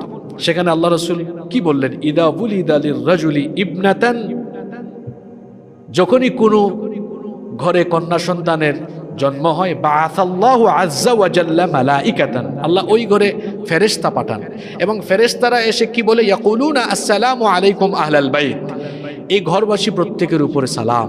শুধু তাই নয়, এই রহমতের ফেরেশতারা ওই কন্যা সন্তানের মাথায় রহমতের হাত বুলিয়ে বলতে থাকে যে একটা দুর্বল সত্তা থেকে আরেক দুর্বল সত্তা জন্ম নিয়েছে। এই মা বাবা যদি এই কন্যা সন্তানকে আদর, স্নেহ, মমতা, ভালোবাসা দিয়ে প্রতিপালন করে, কিয়ামত পর্যন্ত এই পিতামাতার উপরে আল্লাহর সাহায্য অবধারিত থাকবে। শুধু তাই নয়, 2 কন্যা 3 কন্যার পিতামাতাকে হাদিসে জান্নাতীও বলা হয়েছে, এবং আল্লাহ রাসূল 2 আঙ্গুল একত্রিত করে বলেছেন, ওয়াদাম্মাস সাব্বাবাতি ওয়াল ওয়াসতা, 2 আঙ্গুলকে একসাথে করে বলেছেন যে এই 2 কন্যা বা 3 কন্যার পিতামাতা যদি তার কন্যা সন্তানকে আদর, স্নেহ, মমতা, ভালোবাসা দিয়ে লালন পালন করে, সৎপাত্র করে, কিয়ামতের দিন এইভাবে আমার সাথে এক জান্নাতে তারা থাকবে। তো নারীর অধিকার তো ইসলাম এভাবে দিয়েছে, শিক্ষার অধিকার দিয়েছে, বিয়ে শাদীতে তার অধিকার দিয়েছে। জাহেলি যুগে তো মাছ সবজির মতো নারীদেরকে বাজারে কেনা বেচা হতো, এবং বিয়ে শাদী ছাড়াই পুরুষরা নারীদেরকে ভোগ করত। আল্লাহ রাসূল নারীর অধিকার প্রতিষ্ঠা করলেন কিভাবে? যে না, বিয়ে শাদী ছাড়া এভাবে তাদেরকে ভোগ্য পণ্যের মতো ব্যবহার করা যাবে না। বিয়ের সময় আবার তাকে মহারানা দিয়ে তারপরে রানীর মতো সম্মান দিয়ে ঘরে উঠায় আনতে হবে। আবার ঘরে আনার পরেও চাকরানির মতো আচরণ করা যাবে না। ওয়াশিরুহুন্না বিল মারুফ, সুন্দর আচরণ করার কথা বলা হয়েছে। পৃথিবীতে যত নবী রাসূল ছিলেন আম্বিয়া আলাইহিমুস সালাম, তাদের স্ত্রীদের সাথে কত সুন্দর আচরণ করেছেন। আমরা তো অনেকের অবস্থা এমন হয়, বিয়ে শাদীর পরে কয়েক মাস কয়েক বছর অনেক পুরুষ মানুষ ঠিকঠাক থাকে, পরে দেখা যায় ভালো লাগে না। আন্দর কিল্লায় টেরি বাজারে দোকান আছে, তো যখন পরনারী আসে, ভাবি আসেন, আপু আসেন, খুব নরম করে আস্তে করে কথা বলে। তার বউ যদি তখন দুপুরবেলা ফোন করে, কি গো খেয়েছো কিছু, এই ফোন দেওয়ার টাইম পাও নাই, খুব গরম করে বলে কথা। মানে পরনারীর বেলায় আওয়াজ হয়ে যায় নরম, নিজের স্ত্রীর বেলায় হয় গরম। এরকম কিছু পুরুষ সমাজে আছে না? আছে। এটা করা যাবে না। মান রাযাকাহুল্লাহু ইমরাআতান সালিহাতান ফাকাদ আ'আনাহু আলা শাত্রি দীনি। আল্লাহ রাসূল বলেছেন, আল্লাহ তাআলা যে ব্যক্তিকে দয়া করে একজন নেককার স্ত্রী দান করেছেন, আল্লাহ যেন ওই ব্যক্তিকে ইসলামের অর্ধেক নেয়ামত দিয়ে দিয়েছেন। তো অর্ধেক তো পেয়ে গেলেন যদি নেককার স্ত্রী পান, আর অর্ধেক বাকি আছে না? আল্লাহ রাসূল বলেছেন, ফালইয়াত্তাকিল্লাহা ফিন নিসফিল বাকি, বাকি অর্ধেকের ব্যাপারে ওই ব্যক্তি যেন আল্লাহকে ভয় করে। যদি আল্লাহকে ভয় করে জীবনযাপন করে, বাকি অর্ধেক নেয়ামত আল্লাহ তাআলা দিয়ে দিবেন। আর প্রত্যেক পুরুষের সফলতার পেছনে একজন নেককার দিনদার নারীর অবদান থাকে। আপনি পয়গম্বরদের জীবনী পড়ে দেখবেন, তাদেরকে তাদের স্ত্রীরা বিভিন্ন ক্ষেত্রে সাপোর্ট করেছেন, সহযোগিতা করেছেন। তো এই জন্য নেককার দিনদার স্ত্রী পাওয়া এটা কিন্তু একটা নিয়ামতের ব্যাপার। এই জন্য এটাকে বলা হয়েছে মানুষের সৌভাগ্যেরও আলামত। আর বাউম মিনাস সাআদা, চারটা জিনিস হচ্ছে সৌভাগ্যের আলামত। এর মধ্যে প্রথমটাই বলা হয়েছে আল মারআতুস সালিহা, আই আজ-জাওজাতুস সালিহা, দিনদার নেককার স্ত্রী। তারপরে বলা হয়েছে আল মাসকানুল ওয়াসিয়া, এটা প্রশস্ত একটা বাড়ি। ওয়াল মারকাবুল হানি, একটা বাহন। আর 4 নম্বরে বলা হয়েছে ওয়াল জারুস সালিহ, নেককার প্রতিবেশী। এই 4টা জিনিস যে পায়, আল্লাহ রাসূল বলেছেন এটা সাআদা, এটা হচ্ছে সৌভাগ্যের আলামত। ওই ব্যক্তি দুনিয়ার নিয়ামত পেয়েছে। আল্লাহ আমাদেরকে এই নিয়ামতগুলো দান করেন। সম্মানিত উপস্থিতি, বলছিলাম যে নারীর অধিকার ইসলাম সমুন্নত করেছে। আজকে দেখবেন আমাদের দেশেও নারী অধিকারের কথা বলা হয়, এমনকি যারা পলিটিক্স করে প্রত্যেকেই তাদের একটা এজেন্ডা রাখে যে আমরা ক্ষমতায় গেলে নারীর অধিকার সমুন্নত করব। আচ্ছা, আপনারা এভাবে কখনো ভেবেছেন কিনা আমি জানি না। একটা বিষয় আজকে আপনাদের সামনে উল্লেখ করি। 71 সালে আমাদের দেশ স্বাধীন হওয়ার পরে এখন 2025, এই 54 বছরের মধ্যে বলেন তো দেখি, পুরুষ মানুষ বাংলাদেশ চালিয়েছে বা রাষ্ট্র পরিচালনা করেছে বেশি সময়, না নারীরা রাষ্ট্র পরিচালনা করেছে বেশি সময়? আমি হিসাব করে দেখেছি 2 নারী 30 বছরের বেশি সময় বাংলাদেশে তারা রাষ্ট্র পরিচালনার সুযোগ পেয়েছে। চিন্তা করেন তো, 54 বছরের মধ্যে 2 নারী 30 বছরের বেশি সময় রাষ্ট্র পরিচালনার সুযোগ পেয়েছেন। এমনকি তারা এমন এমন ক্ষমতাও পেয়েছেন। আমরা দেখেছি কোনো কোনো টার্মে সরকার প্রধান, বিরোধী দলীয় নেতা, স্পিকার, স্বরাষ্ট্রমন্ত্রী, শিক্ষামন্ত্রী, মানে একটা দেশের গুরুত্বপূর্ণ সকল মন্ত্রণালয় নারীদের অধীনে। আপনি পত্রিকা খুলে দেখেন, ওই টার্মগুলি তো কলেজে, বিশ্ববিদ্যালয়ে নারীরা শ্লীলতাহানির সম্মুখীন হয়েছেন, ধর্ষণ হয়েছেন। এবং আমি আপনাদেরকে একটা ঘটনা মনে করিয়ে দিই। এই 5টা পদে নারী থাকাকালীন সময়ে ওই যে তনুর কথা মনে আছেন আপনাদের? তনু ওই তনু হত্যাকাণ্ড, ধর্ষণ করে তাকে হত্যাকাণ্ড হয়েছে। কি আজীব ব্যাপার দেখেন, প্রাইম মিনিস্টার, বিরোধী দলীয় নেতা, স্পিকার, স্বরাষ্ট্রমন্ত্রী, শিক্ষামন্ত্রী, একটা দেশের বেশিরভাগ গুরুত্বপূর্ণ পদে নারীরা আসীন থাকার পরেও তারা নারীদের ইজ্জতাবরু নিরাপত্তা দিতে পারে না, কোনোদিন পারবে না, কিয়ামত হয়ে গেলেও পারবে না, যদি না আল্লাহর বিধান বাস্তবায়ন করে আল্লাহর দেওয়া আইনের ভিত্তিতে সমাজ রাষ্ট্র পরিচালনা করা না হয়। মানুষের তৈরি করা এই বস্তা পচা, মানুষের তৈরি করা এই আবর্জনার ন্যায় এই সকল আইন কানুন দিয়ে নারী অধিকার কিয়ামত পর্যন্ত প্রতিষ্ঠা করা যাবে না। বরং আমরা দেখেছি নারীরা দিন দিন বিভিন্ন জায়গায় তারা লাঞ্ছনা, বঞ্চনা, গঞ্জনা এর সম্মুখীন হয়েছে। দেখেন গত রমজান মাসেও তো আমরা দেখলাম কি হৃদয় বিদারক একটা কাহিনী। একটা 8 বছরের মেয়ে আসিয়ার কথা মনে আছেন আপনাদের? এবং আমি মাঝে মাঝে অবাক হই, মাঝে মাঝে আবার এটা ভাবি যে পরবর্তীতে এই কথা রাষ্ট্রদ্রোহ হয় কিনা, হইলে হইছে, কিন্তু কিছু কিছু কথা মাঝে মাঝে বলতে হয়। আমি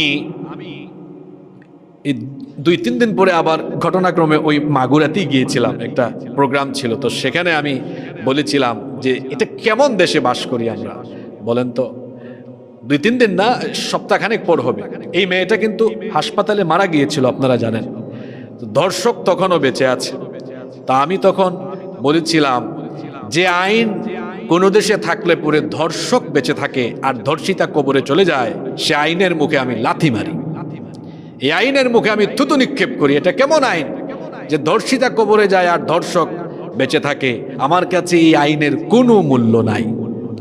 নারীর অধিকার ইসলাম সমুন্নত করেছে। আজকে আমাদের দেশে দেখবেন অনেক নারীবাদী সংগঠন পাওয়া যায়, এরা নারী অধিকার নিয়ে কথা বলে। কিছু কিছু মহিলাও আছে কপালের মাঝখানে টিপ পরে আর চলাফেরা। এদের মধ্যে এই সংগঠনে এমনও কিছু নেত্রী আছে, এটা পুরুষ না মহিলা এর কোনোটাই বোঝা যায় না। যখন দেশে কোনো নারী নির্যাতিতা হয় তখন এরা বুবার মতো চুপচাপ হয়ে যায়। আসলে এরা সুবিধাবাদী, এরা নারী অধিকার প্রতিষ্ঠার জন্য কোনো কাজ করে না। এরা নারী অধিকারের নামে কাজটা করেছে কি দেখেন তো।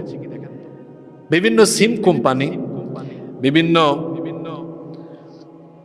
কর্পোরেট কমার্শিয়াল প্রতিষ্ঠানের হেল্পলাইন সেন্টারে ফোন করবেন, দেখবেন কল বেশিরভাগ টাইমে রিসিভ করে কে? 5 স্টার 7 স্টার হোটেলে রিসিপশনে বেশিরভাগ জায়গায় দেখবেন পুরুষ না নারী।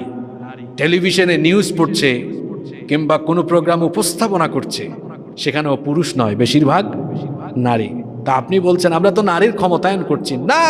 আপনি নারী ক্ষমতায়নের নামে নারীকে জায়গায় জায়গায় পণ্য বানানোর ব্যবস্থা করেছেন, এটাকে নারীর ক্ষমতায়ন বলে না। নারীর ক্ষমতায়ন করলে আগে তার ইজ্জত, আব্রু, সম্মানের সিকিউরিটি দিয়ে তারপরে তার ক্ষমতায়ন করতে হবে। আজকে জায়গায় জায়গায় এভাবে নারীকে পণ্য বানানো হয়েছে। এরা হলো ওই শিয়ালের মতো। একবার এক শিয়াল, যারা নারীবাদী বা নারীবাদী আন্দোলনের সাথে সম্পৃক্ত, আমি এদেরকে বলি ওই শিয়ালের মতো। একবার এক শিয়াল মুরগির খামারের চারপাশে গিয়ে তারপরে চতুর্দিকে বেড়ার ভেতরে থাকা মুরগিদেরকে লক্ষ্য করে বলতেছে, আরে মুরগি, তোদেরকে দেখে আমার পুরো মায়া হয়। তো এর মধ্যে কয়েকটা মুরগি বলতেছে, শিয়াল মামু তোমার এত দয়া মায়া হইল কেন? বলতেছে, দয়া মায়া হচ্ছে কেন তুমি বুঝো না? আমার দিকে তাকাও, আমি স্বাধীন চেতা, যে কোনো দিকে ঘুরে বেড়াই, আর তোমাদের মালিক তো তোমাদেরকে এখানে বেড়া দিয়ে আটকায় রাখছে, তোমরা পরাধীন। এর মধ্যে একজন উঠে বলল, মামু তোমার কথা ভালো কিন্তু মতলব খারাপ। যদি আমাদের মালিকও আমাদেরকে এই বেড়া থেকে বের করে তোমার মতো স্বাধীন করে দিত, তাহলে তুমি এমন মামুর মামু, তুমি আমাদের সাথে কথা বলারও সময় নিতা না, ধরতা আর ঘপ করে খাইতা।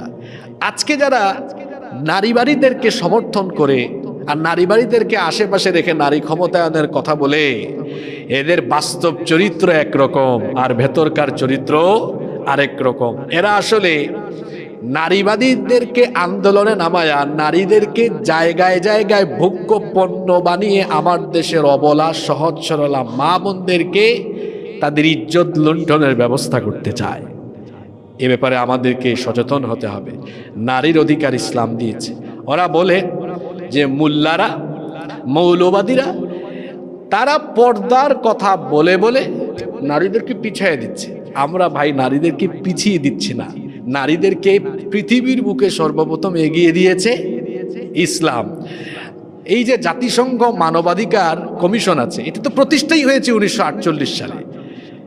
1948 সাল থেকে মানবাধিকার সনদ বের করে মানবাধিকারের বুলি সারা পৃথিবীতে তারা আওড়াচ্ছে। আর 1500 বছর আগে মানবাধিকারের কথা বলেছেন মুহাম্মাদুর রাসূলুল্লাহ সাল্লাল্লাহু আলাইহি সাল্লাম। তাহলে ইসলাম নারীর অধিকার প্রতিষ্ঠা করে নারীকে এগিয়ে দিয়েছে না পিছিয়ে দিয়েছে? এগিয়ে দিয়েছে। যখন নারীদেরকে মেরে ফেলা হতো, কবর দেওয়া হতো, ইসলাম গর্ত থেকে নারীকে উঠিয়ে এনেছে। যখন নারীকে বাজারে বাজারে কেনা বেচা করা হতো, ইসলাম সেখানে নারীর অধিকার দিয়েছে। পৈতৃক সম্পদ থেকে নারীকে বঞ্চিত করা হতো, ইসলাম নারীকে সেই অধিকার দিয়েছে। এভাবে করে ইসলাম নারীর অধিকারও প্রতিষ্ঠা করেছে। নাম্বার 10, 10 নাম্বার দেখেন, আমি পয়েন্টগুলোতে আমাদের সমাজের সংশ্লিষ্ট সকল বিষয়গুলো নিয়ে আসার চেষ্টা করেছি। 10 নাম্বার, শ্রমিক বা কর্মচারীর অধিকার পর্যন্ত ইসলাম প্রতিষ্ঠা করেছে। শ্রমিক কর্মচারী, আপনার স্টাফ যারা থাকবে, তাকে তার ন্যায্য অধিকার দিতে হবে। এবং এ ব্যাপারে আল্লাহ নবীর কথা হলো, আল্লাহ রসুলের হাদিস হলো, আতুল আজিরা আজরাহু ক্বাবলা আন ইয়াজুফু আরাকাহ, শ্রমিকের গায়ের ঘাম শুকিয়ে যাওয়ার আগেই তার ন্যায্য মজুরি বা পাওনা তাকে দিয়ে দাও। আমাদের সমাজে অনেক আবুল কালাম, আব্দুল সালাম নামধারী লোকেরা আছে, তার কর্মচারী স্টাফকে খুব খাটায়, এরপরে বেতন দেওয়ার জন্য দেখা যায় এমন এমন আচরণ করে পিছনে পিছনে ঘুরায়। এরকম আল্লাহর কুতুব আছে না আমাদের সমাজে, বহু আছে, বেতন দেয় না ঠিকঠাক মতো, কর্মচারীদেরকে কষ্ট দেয়, নিষেধ করা হয়েছে। আল্লাহ রসুল বলেছেন শ্রমিককে, কর্মচারীকে ঠকানো যাবে না। 11 নম্বর, ইসলাম শুধু ঈমান গ্রহণকারী মুমিনদের অধিকারের কথা বলেন। আমি প্রথমেই বলেছিলাম, দিন ইসলামের প্রথম বৈশিষ্ট্য হলো এটা দিনুন ইনসানিয়া, এটা মানবতার দিন। এজন্য সকল মানুষের কথা, অর্থাৎ ধর্ম বর্ণ নির্বিশেষে সকলের অধিকারের কথা ইসলামে আছে। অমুসলিমের অধিকারও ইসলামে দেওয়া হয়েছে। আমাদের দেশে দেখবেন 5 আগস্ট পরবর্তী সময়ে অনেকে বলেন যে মৌলবাদের উত্থান হয়ে গিয়েছে, পাশের দেশ থেকে প্রায় সময় বলা হয় তাহলে হিন্দু বৌদ্ধ খ্রিস্টান সংখ্যালঘুদের কি হবে। তা আমরা বলি মায়ের চেয়ে মাসির দরদ অনেক বেশি বেড়ে গিয়েছে। আমরা তাদেরকে বলবো, ভাই আপনাদের চিন্তা করার দরকার নাই, কারণ মায়ের কোলে শিশু যেমন নিরাপদে আরামে থাকে, ইসলামী রাষ্ট্র যদি এই দেশ হয়েও যায়, ইসলামী রাষ্ট্রে মুসলমানদের কাছে অমুসলিমরাও তেমন নিরাপদে নিরাপত্তায় আরামে বসবাস করবে। কারণ আমাদের দিন আমাদেরকে শিখিয়েছে অন্য ধর্মের কোনো উপাসনালয়ে হামলা করা যাবে না। এমনকি নবীজি যখন অভিযানে কোনো সেনাবাহিনী পাঠাতেন, আল্লাহ নবী কিছু ফর্মুলা দিতেন, বৃদ্ধদেরকে, অক্ষমদেরকে, নারীদেরকে, শিশুদেরকে উপাসনালয় এগুলোতে হামলা করা যাবে না। আল্লাহ রসুলের সমরনীতি স্টাডি করবেন, সমরনীতি কেমন ছিল, আল্লাহ নবীর যুদ্ধনীতি কেমন ছিল। তিনি যখন কোথাও কোনো যোদ্ধা বা সেনাবাহিনী পাঠাতেন এই কথাগুলো বলে দিতেন। আজকে যারা মঞ্চে দাঁড়ালেই মানবাধিকারের কথা বলে, এরা মানবাধিকারকে ভুলুণ্ঠিত করে কিভাবে দেখেন, এরা গাজায়, রাফায়, হাসপাতালে পর্যন্ত বোমাবর্ষণ করেছে, নারীদেরকে, শিশুদেরকে পর্যন্ত, বেসামরিক অনেক নাগরিককে তারা হত্যা করেছে। আল্লাহ রসুলের জীবদ্দশায় 2 ধরনের অভিযান হয়েছে, একটা হলো সারিয়া আর একটা হলো গাজওয়া। যেগুলোতে নবীজি নেতৃত্ব দিয়েছেন, সশরীরে ছিলেন, ওগুলোকে বলা হয় গাজওয়া। আল্লাহ রসুল 27টি যুদ্ধে সরাসরি অংশগ্রহণ করেছেন, 27টি যুদ্ধে। এবং এখানে আমার উস্তাদও আছে, যদি আমার ইনফরমেশনগত ভুল হয় আশা করি তিনি আমাকে ধরিয়ে দিবেন। আমি যতটুকু পড়েছি দেখেছি যে আল্লাহ রসুলের এই 27টি যুদ্ধে উভয় পক্ষে নিহত হয়েছেন প্রায় 400-এর কাছাকাছি। কিন্তু দেখেন তো, প্রথম বিশ্বযুদ্ধে প্রায় কত, আপনার 10 মিলিয়ন মানুষ, দ্বিতীয় বিশ্বযুদ্ধে এর থেকে আরো বেশি। কিন্তু আল্লাহ রসুলের গোটা জীবনে মাত্র 27টি যুদ্ধে অংশগ্রহণ করেছেন, উভয় পক্ষে মাত্র কত নিহত হয়েছেন, 400। আল্লাহ রসুলের সমরনীতিও ছিল এমন যে কোনো অমুসলিমের উপাসনালয় পর্যন্ত হামলা করা যাবে না। এমনকি কোনো অমুসলিমের দেবতাকেও গালি দিতে সরাসরি কোরআনে নিষেধ করে দেওয়া হয়েছে। তা অমুসলিম ভাই বোনেরা যারা আছেন তাদের টেনশনের কোনো কারণ নাই। যারা আসলে আপনাদেরকে সংখ্যালঘু বলে কথায় কথায় এরা আপনাদেরকে ছোট করে, আপনার প্রথম পরিচয় সংখ্যালঘু নয়, আপনার প্রথম পরিচয় আপনি বাংলাদেশের নাগরিক। সুতরাং নাগরিক হিসাবে নাগরিক যে সুযোগ সুবিধা পাওয়া দরকার, এগুলো তো সবই আপনি এই দেশে পাবেন।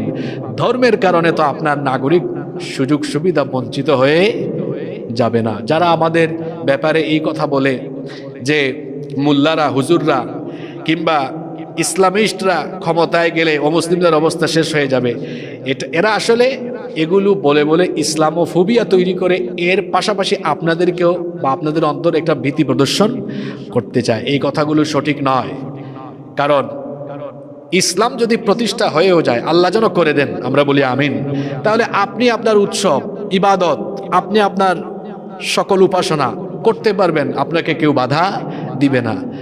সবার কি সাংঘাতিক তর্জমা করেছে, আপনি চিন্তা করেছেন? লাকুম দীনুকুম ওয়ালিয়া দিন, তোমার ধর্ম তোমার, আমাদের দিন আমাদের। এখানে আরো একটা কথা বলে রাখি, আমরা যারা সাধারণ মানুষ আছি, কোরআনের ট্রান্সলেশন পড়লেই কিন্তু কোরআন বোঝা যায় না, এটাও মনে রাখতে হবে। কোরআন বুঝার বা ব্যাখ্যার অনেক নীতিমালা আছে। আমরা অনেক সময় মনে করি যে কোরআনের অনুবাদ পড়লে আমি সব কিছু বুঝে ফেলেছি। না, যদি কোরআনের অনুবাদ পড়লেই কোরআন বোঝা যেত, তাহলে পৃথিবীতে তো লক্ষ লক্ষ প্রতিষ্ঠান, লক্ষ লক্ষ উস্তাজ এর দরকার পড়তো না। এখানে আমার উস্তাজও বসে আছেন। কোরআনের এমন বহু আয়াত আছে যেটা আপনি অর্থ বুঝলেই আপনি আয়াতটা বুঝবেন না। যেমন গত বছর হোটেল রেনিনসেসে ঢাকায় বুয়েটের এক শিক্ষক এক অনুষ্ঠানে আমার পাশে বসেছেন। তো আপনারা জানেন ওই সকল হোটেলে কিন্তু বারও আছে না? তো দেখায় বলতেছেন, আচ্ছা হুজুর, এই যে আপনারা মদের ব্যাপারে এত কঠোরতা আরোপ করেন, আমার আল্লাহ তো অত কঠোর নন। তা আমি বললাম, কিভাবে বুঝলেন আল্লাহ এত কঠোর নন? তো উনি বলতেছেন, আমি তো কোরআন পড়ি, প্রতিদিন পড়ি, বাংলায় কোরআন পড়ি। উনি কিসে কোরআন পড়ে? বাংলায়, সুযোগ পেলে ইংরেজিতেও কোরআন পড়ি। তা আমি বললাম, বাংলায় পড়ে আপনি কি বুঝছেন যে আল্লাহ মদের ব্যাপারে অতটা কঠোর নন? তো উনি আমাকে বলতেছে, কেন?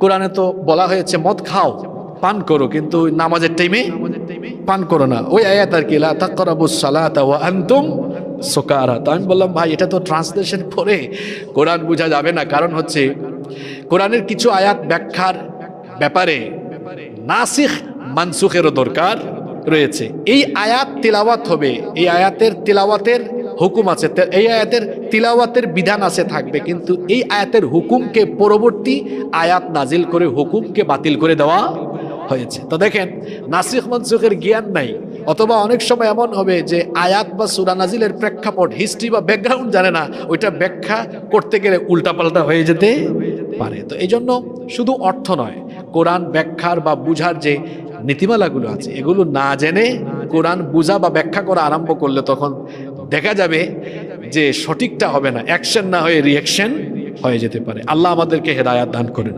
তো বলছিলাম, ইসলাম অমুসলিমের অধিকারও নিশ্চিত করেছে। নাম্বার 12, 12 নম্বর, এতিমের অধিকারও ইসলাম দিয়েছে। এতিমের অধিকারও ইসলাম দিয়েছে। আল্লাহ রসুল তো নিজে এতিম ছিলেন। আলাম ইয়াজিদকা ইয়াতীমান ফাআওয়া, নবী আমি কি আপনাকে এতিম অবস্থায় পাইনি, অতঃপর আমি কি আপনার আশ্রয়ের ব্যবস্থা করিনি? এতিমদের সাথে দুর্ব্যবহার করতে আল্লাহ রসুল নিষেধ করেছেন। আল্লাহ রসুল বলেছেন, এতিমকে কষ্ট দিও না, কারণ আমি নিজেই এতিম। যে এতিমকে কষ্ট দেয় সেজন্য সরাসরি নবীকেই কষ্ট দেয়। এতিমের রক্ষণাবেক্ষণ, তার হক আদায় করতে বলা হয়েছে। আল্লাহ রসুল বলেছেন, আনা ওয়া কাফিলুল ইয়াতীমি ফিল জান্নাতি হাকাযা ওয়া দাম্মাস সাবাবাতি ওয়াল ওয়ুসতা। এই দুইটা আঙ্গুল দেখায় নবীজি বললেন, আমি আর এতিমের দেখাশোনাকারী ব্যক্তি কিয়ামতে এইভাবে এক জান্নাতে অবস্থান করব। এতিমের হক নষ্ট করতে নিষেধ করা হয়েছে।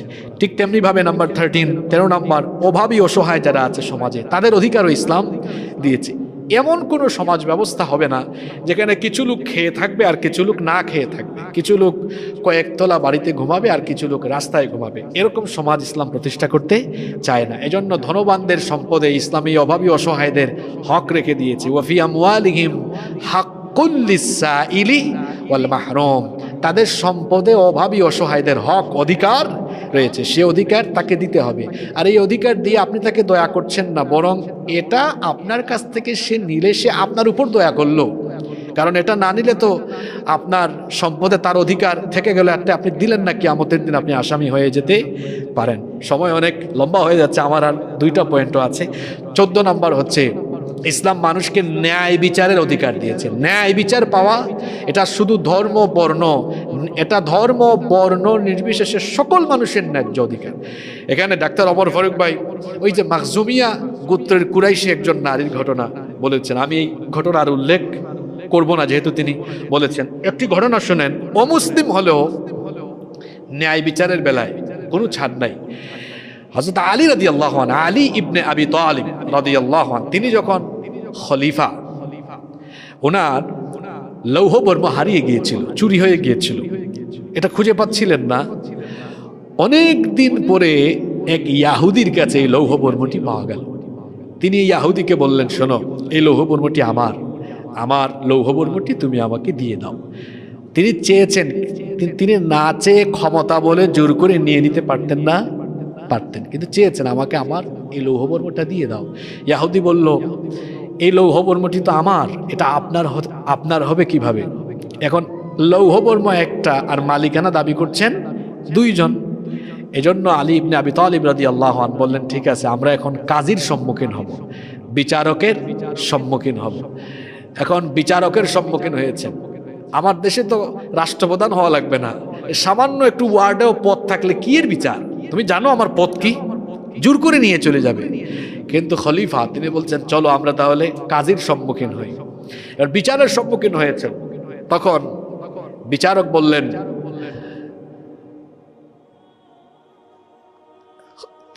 তখন তিনি খলিফাকে বললেন, এই লৌহ বর্মটি যে আপনার, এটা আমি কি করে বুঝবো? আপনার কি কোনো সাক্ষ্য আছে? তখন আলী রাদিয়াল্লাহু আনহু বললেন, হ্যাঁ, আমার দুইজন সাক্ষ্য আছে। তখন বিচারক বললেন, ঠিক আছে, আপনার দুইজন সাক্ষীকে আপনি নিয়ে আসেন। কোন দুইজন সাক্ষী? বললেন, প্রথমজন আমার পুত্র হাসান রাদিয়াল্লাহু আনহু, আর দ্বিতীয়জন হচ্ছে আমার ভৃত্য, আমার চাকর। বিচারক তখন বললেন, আপনি যে দুইজন সাক্ষীর কথা বলেছেন, এই দুইজনের কোনো জনের সাক্ষী আমি আদালতে নিতে পারবো না। তিনি বললেন, আলী রাদিয়াল্লাহু আনহু বললেন, কেন? আমার ছেলে আর আমার চাকর তো আমার বিরুদ্ধে মিথ্যা বলবে না, যেটা সত্য সেটাই বলবে। তখন বিচারক বললেন, আপনি কি নবীজির আদর্শ জানেন না? পিতার জন্য পুত্রের আর মনিবের জন্য তার চাকরের সাক্ষ্য গ্রহণযোগ্য নয়, কারণ বাপ তো ছেলের পক্ষে বলতে পারে, আবার চাকর তার চাকরি হারানোর ভয়ে তার মনিবের পক্ষে বলতে পারে। আলী রাদিয়াল্লাহু আনহুকে বলা হলো, যদি অন্য কোনো সাক্ষী থাকে নিয়ে আসুন। তিনি বললেন, আমার কাছে তো অন্য কোনো সাক্ষী আর নেই। বিচারক তখন বললেন, আপনি মুসলিম রাষ্ট্রের রাষ্ট্রপ্রধান, এই পদাধিকার বলে তো আমি এখানে ন্যায় বিচার খর্ব করতে পারবো না। যেহেতু আপনি প্রমাণ আনতে পারেন নাই, আমি রায় দিলাম এই ইহুদির লৌহ বর্ম। ইহুদির পক্ষে রায় চলে গেল। আলী রাদিয়াল্লাহু আনহু চুপচাপ। তিনি তখন বললেন, যেহেতু আমি সাক্ষী আনতে পারলাম না, ন্যায় বিচারের স্বার্থে আমি আপনার রায় মেনে নিলাম। তখন ওই ইয়াহুদি চিৎকার করে বলল, কি অসাধারণ, কি চমৎকার, কি অনন্য বিচার ব্যবস্থা আপনাদের। আসলে লৌহ বর্মটি আমি চুরি করেছিলাম, কিন্তু আমি চেয়েছিলাম মিথ্যা বলে এটার মালিকানা আমি নিয়ে নিব, কিন্তু রাষ্ট্রপ্রধান যা দেখালেন আর আপনি বিচারক হয়ে যা দেখালেন, ইসলামের এই সৌন্দর্য দেখে আমি অভিভূত হয়ে গেলাম। তিনি সেখানে, এই ইহুদি এই জায়গাতেই কিন্তু কালেমা পড়ে তখন মুসলমান হয়ে গিয়েছে। দেখেন, ন্যায় বিচারের অধিকারও ইসলাম দিয়েছে। আজকে দেখেন, বিচারের বাণী নীরবে নিভৃতে কেঁদে মরছে সেখানে যেখানে আল্লাহর আইন নাই। যেখানে আল্লাহর আইন নাই সেখানে কোনো ন্যায় বিচারও নাই। সেখানে বিচারের নামে অবিচার হবে, সেখানে বিচারের নামে নিরপরাধ মানুষকে মেরে ফেলা হবে। কিন্তু আল্লাহর আইন যেখানে আছে সেখানে ন্যায় বিচার আছে। আল্লাহ কোরআনে বলেছেন, ওয়া আকসিতু ইন্নাল্লাহা ইউহিব্বুল মুকসিতিন, ন্যায় বিচার করো। ন্যায় বিচারককে পছন্দ করেন কে? আল্লাহ। অন্য আয়াতে আল্লাহ বলেছেন, আমরা জুমার সানি খুতবায় প্রায় সময় এটা শুনি, ইন্নাল্লাহা ইয়া'মুরু বিল আদলি ওয়াল ইহসান, নিশ্চয়ই আল্লাহ তোমাদেরকে আদল করার, ন্যায় বিচারের এবং ওয়াল ইহসান, সদাচারের আদেশ দিচ্ছেন। ইসলাম এইভাবে করে ন্যায় বিচার প্রতিষ্ঠার কথা বলেছে। সর্বশেষ 15 নম্বর যে পয়েন্ট আমি বলবো, অনেক পয়েন্ট হয়তো আমি আনতে পারি নাই, যেহেতু আজকে উস্তাদ আছেন, আমার বলা কথায় কোনো গ্যাপ থাকলে, সংশোধনী থাকলেও দিবেন এবং বাকি থাকলে উস্তাদ দিবেন। আজকে উস্তাদ থাকায় আমরা আরো খুশি হয়েছি, আলহামদুলিল্লাহ। তো সর্বশেষ পয়েন্ট হলো, ইসলাম মানবাধিকারকে এত গুরুত্ব দিয়েছে, মানবাধিকার বিনষ্টকারীরা তারা নেক আমল দিয়েও জান্নাতে যেতে পারবে না, নেক আমল দিয়েও জান্নাতে যেতে পারবে না যদি মানবাধিকার লঙ্ঘন করে বা মানুষের অধিকার নষ্ট করে। মুসলিম শরীফে হাদিস এসেছে, আল্লাহ রসুল একদিন জিজ্ঞেস করলেন, আতাদরুনা মানিল মুফলিস, তোমরা কি জানো এই উম্মতের সবচেয়ে অসহায় এবং অভাবী ব্যক্তিকে? তখন সাহাবীরা বললেন, ইন্নাল মুফলিসা ফিনা মাল্লা দিরহামা লাহু ওয়ালা মাতা, নিশ্চয়ই আমাদের মধ্যে সবচেয়ে অভাবী অসহায় সেই ব্যক্তি, অসহায় যেই ব্যক্তির কাছে কোনো দিরহাম নাই, টাকা পয়সা নাই, ওয়ালা মাতা বা কোনো ভোগ্য সামগ্রী নাই। আল্লাহ রাসূল বললেন না, তোমাদের উত্তর সঠিক হয়নি। সাহাবীরা বললেন তাহলে সবচেয়ে অসহায় কোন ব্যক্তি? আল্লাহ রাসূল বললেন ইন্নাল মুফলিসা মিন উম্মতি ইয়াতি ইয়াউমাল কিয়ামাতি বিসালাতিন ওয়া সিয়ামিন ওয়া যাকাতিন ওয়া ইয়াতি ক্বাদ শাতামা হাদা ওয়া কাযাফা হাদা ওয়া আকালা মালা হাদা ওয়া সাফাকা ওয়া سفك دم هذا وضرب هذا فيعطي هذا من حسناته وهذا من حسناته। আল্লাহ রাসূল বললেন নিশ্চয়ই এই উম্মতের সবচেয়ে অসহায় ব্যক্তি কিয়ামতে সেই ব্যক্তি হবে যে ব্যক্তি সালাত, সিয়াম, যাকাত বা আরো নেক আমল নিয়ে দণ্ডায়মান হবে, কিন্তু সেই লোকটার আমলের খাতায় দেখা যাবে যে তার নেকির পাশাপাশি আমলনামায় এমন বিষয় আছে ওই ব্যক্তিকে অপবাদ দিয়েছে, গালি দিয়েছে, অমুকের হক নষ্ট করেছে, আরেকজনের দোকানপাট দখল করে নিয়েছে, জায়গা জমি দখল করে নিয়েছে, মিথ্যা মামলা দিয়ে দিয়েছে, মিথ্যা রায় দিয়ে ফাঁসি দিয়ে দিয়েছে। এই যে মানুষের অধিকার খর্ব করে লঙ্ঘন করে অপরাধগুলো করেছে, তার আমলনামায় এই অপরাধগুলো লেখা থাকবে। দেখা যাবে এই লোকটার নামাজ, রোজা, হজ, যাকাত বা নেক আমলগুলো এগুলো অন্যকে দিয়ে দিয়েই ক্ষতিপূরণ হিসাবে আরেকজনকে দিয়ে দিয়ে সে নিজে আমল শূন্য হয়ে যাবে। অর্থাৎ বিষয়টা হলো এমন, একজন লোক নামাজ, রোজা, হজ, যাকাত এমনকি হাজী সাহেব হজও করেছে বা দান সৎকাও করেছে, কিয়ামতের দিন তার আমলনামায় অনেক নেকি, লোকটা ভাববে আমি তো জান্নাতি। আল্লাহ বলবেন দাঁড়াও, তুমি অনেক মানুষের হক নষ্ট করেছো, এবার এই ক্ষতিগ্রস্ত লোকদেরকে আনা হবে। দেখা যাবে এখানে সেই ব্যক্তি আছে যার নামে সে মিথ্যা মামলা দিয়েছে, সেই ব্যক্তি আছে যার দোকানপাট বা জায়গা জমি দখল করে নিয়েছে, এখানে সেই এতিম আছে যে এতিমের মাল সে আত্মসাৎ করেছে। এভাবে করে যে সকল মানুষের হক সে নষ্ট করেছে এদেরকে হাজির করা হবে। আল্লাহ বলবেন ক্ষতিগ্রস্তদেরকে, দুনিয়াতে তোমাদেরকে যে অধিকার সে নষ্ট করেছিল, আজকে হাসরের মাঠে তোমরা ক্ষতিপূরণ কি চাও? হাসরের মাঠে তো কেউ আর টাকা পয়সা ক্ষতিপূরণ হিসেবে চাইবে না। এরা বলবে আল্লাহ তার আমলনামায় কোনো নেক থাকলে সেই নেকি আমাদেরকে দিতে থাকেন। এবার দেখা যাবে তার নিজের আমলগুলো ক্ষতিগ্রস্ত লোকদেরকে বন্টন করতে করতে করতে করতে তার এই ভরা আমলনামা এভাবে ব্ল্যাঙ্ক হয়ে যাবে, একদম খালি হয়ে যাবে। আল্লাহ রাসূল বলেছেন কিয়ামতের দিন মানুষের অধিকার খর্ব করে নষ্ট করে নিজের আমল এইভাবে ক্ষতিগ্রস্তদেরকে দিতে দিতে নিজে আমল শূন্য হয়ে জাহান্নামী হবে যেই ব্যক্তি, আমার উম্মতের সবচাইতে অসহায় হলো সেই ব্যক্তি। আরেকটি কথা বলতে চাই, তওবাও কবুল হয় না যদি কোনো মানুষের হক আমি নষ্ট করে থাকি, ততক্ষণ পর্যন্ত আমার তওবা কবুল হবে না যদি না হকদারকে তার হক ফিরিয়ে দিই অথবা তার থেকে আমি ক্ষমা চেয়ে নিই। মানুষের হকের ব্যাপারে ইসলাম এত গুরুত্ব দিয়েছে, কেউ যদি কারো হক নষ্ট করে কিয়ামতের দিন তার নামাজ, রোজা, হজ, যাকাত, তার ইসলামী আন্দোলন সব কিছু বাতিল হয়ে যাবে, কোনো কাজে আসবে না মানুষের হক নষ্ট করার কারণে। ইসলাম মানবাধিকারের ব্যাপারে, মানুষের হকের ব্যাপারে এত গুরুত্ব দিয়েছে। আজকে দেখুন, মানুষের অধিকার প্রতিষ্ঠার জন্য জাতিসংঘ মানবাধিকার কমিশন হয়েছে। এটা আসলে জাতিসংঘ নয়, এটা আড়ালে আড়ালে মুসলিম জাতি ধ্বংস সংঘের আকারে রূপ নিয়েছে। কারণ তারা যে সকল দেশে মুসলিম নির্যাতন, নিপীড়ন বা গণহত্যা হয় সেখানে তাদের কোনো সে নাই, কোনো কথা নাই। বাংলাদেশে আমরা এতবার বলেছি যে তাদেরকে যেন এই সরকার কার্যালয় বা অফিস করতে না দেয়, তারপরেও আলেম ওলামার অনুরোধকে বৃদ্ধাঙ্গুলি দেখিয়ে জাতিসংঘ মানবাধিকার কমিশনের অফিস এই দেশে স্থাপন করতে দেওয়া হয়েছে। আপনারা খোঁজ নিয়ে দেখবেন যে সকল দেশে তাদের কার্যালয় রয়েছে প্রায় বেশিরভাগ দেশের অবস্থা কিন্তু ভালো না, গৃহযুদ্ধ সহ নানান রকমের সমস্যায় সেই সকল দেশ আক্রান্ত হয়েছে। জাতিসংঘের মানবাধিকার কমিশনের অফিস স্থাপনে আমরা বাধা দিলাম কেন? তার কারণ হচ্ছে তাদের কর্মসূচির মধ্যে আছে এমন সমকামিতাকে বৈধতা দেওয়া, ট্রান্সজেন্ডারকে স্বীকৃতি দেওয়া, গর্ভপাতের অধিকার দেওয়া, উত্তরাধিকারের ক্ষেত্রে নারী পুরুষকে একই বর্গে অন্তর্ভুক্ত করা, যৌন শিক্ষাকে উন্মুক্ত করা এবং মৃত্যুদণ্ডকে রহিত করার মতো বিষয় অন্তর্ভুক্ত আছে। এবং তাদের কর্মসূচি, কার্যাবলী বা বিধানাবলীর মধ্যে এমন কিছু বিষয় রয়েছে যেগুলো বাংলাদেশের হাজার হাজার বছরের বৌদ্ধ বিশ্বাস ও সংস্কৃতির সাথে সম্পূর্ণ সাংঘর্ষিক। এই জাতিসংঘের মানবাধিকার হাই কমিশনের কার্যালয় যদি এদেশে এস্টাবলিশ হওয়ার পরে চলতে থাকে, তাহলে দেখা যাবে বাংলাদেশে অস্থিতিশীল পরিস্থিতি তৈরি হতে পারে এবং ব্যবসা বাণিজ্য ক্ষতিগ্রস্ত হওয়ার পাশাপাশি দেখা যাবে পরিস্থিতি এমন হবে যে বিভিন্ন দেশে বাংলাদেশিদের কর্মসংস্থান ভ্রমণকে বাধাগ্রস্ত করবে এবং বাংলাদেশে বৈদেশিক পর্যটনকেও নিরুৎসাহিত করবে। কারণ তাদের কার্যাবলীর মধ্যে এমন এমন বিষয় রয়েছে যেটা আমাদের দেশের মানুষের রুচিবোধ, ঈমান, আকীদা, সংস্কৃতি, কালচারের সাথে যায় না। এজন্য সরকারকে আমরা এখনো বলবো, আমাদের দেশে মানবাধিকার প্রতিষ্ঠিত আছে, এদেশে মানবাধিকার ভুলুণ্ঠিত হয় নাই, মানবাধিকার সমুন্নত আছে। জাতিসংঘ যেন তাদের অফিস নিয়ে তারা যেখানে মন চায় সেখানে চলে যায়, এদেশে তাদের থাকার কোনো দরকার নাই।